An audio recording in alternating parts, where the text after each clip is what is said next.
When I was the Prime Minister of Canada, I was often asked this question: why do you support Israel?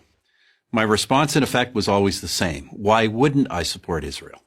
Why wouldn't I support a fellow democratic nation where open elections, free speech, and religious tolerance are the everyday norm?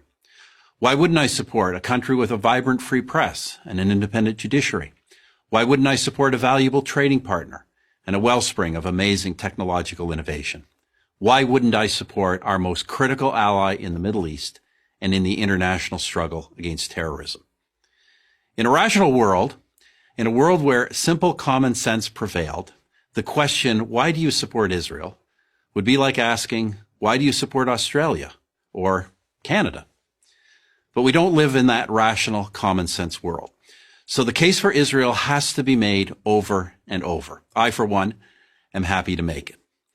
Let me start with this. Every military action Israel has ever taken has been to protect itself. Israel is not an aggressor state. It's a defensive state. This has been true from its founding to this day. As a fledgling nation in 1948, Israel was immediately attacked by its Arab neighbors. Their goal was not to contain the tiny new country. It was to annihilate it.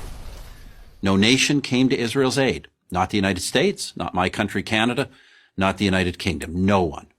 They all thought Israel would lose, but it didn't lose. It won.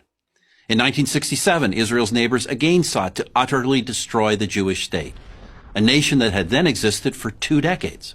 Again, Israel prevailed, and it survived another all-out attack in 1973.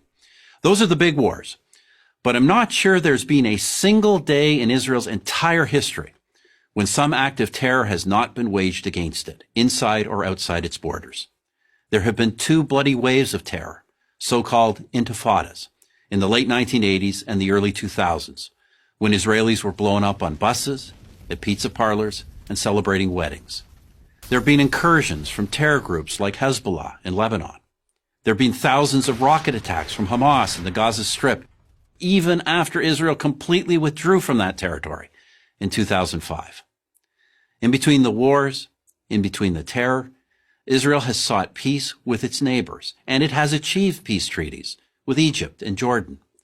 For others, however, every Israeli gesture for peace is met with incitement and violence.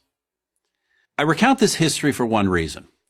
Any nation that has endured what Israel has endured could easily have become a police state. But through it all, Israel has never abandoned its commitment to the rule of law, to democracy, to tolerance. 1/5 of its citizens are Muslim. They enjoy the same rights as Jewish citizens. They occupy key positions in the nation's courts, press, and government, and they have their own parties representing them in the Knesset, Israel's parliament. To say that Muslims in Israel are the freest Muslims in the region is an understatement. How about this as a human rights test? Prisoners in Israel, be they Jewish or Arab, are well treated, well fed, and have access to the best possible medical care. Parents and spouses of these prisoners know where they are and that they are safe. Who else in the region but Israel can make that claim? Through all the wars and all the terror, Israel has survived, and especially in the last 20 years, it has thrived. It's known as Startup Nation, and with good reason. Key components of your cell phone and your laptop were designed in Israel. A drug or a medical device that has saved your life or the life of a loved one may have been developed in Israel. Yet there are leftist politicians, activists, artists, academics, and college students who devote their lives to denouncing Israel, calling for boycotts, demanding it be cut off from academic and professional societies. Do they denounce the Palestinian leadership that hasn't held an election in well over a decade? Do they denounce the leadership of Hamas, who use women and children as human shields to protect their fighters? No, they denounce free, vibrant, democratic, innovative Israel. With all the brutal and violent regimes, not only in the Middle East, but around the world, how is one to explain singling out Israel for condemnation?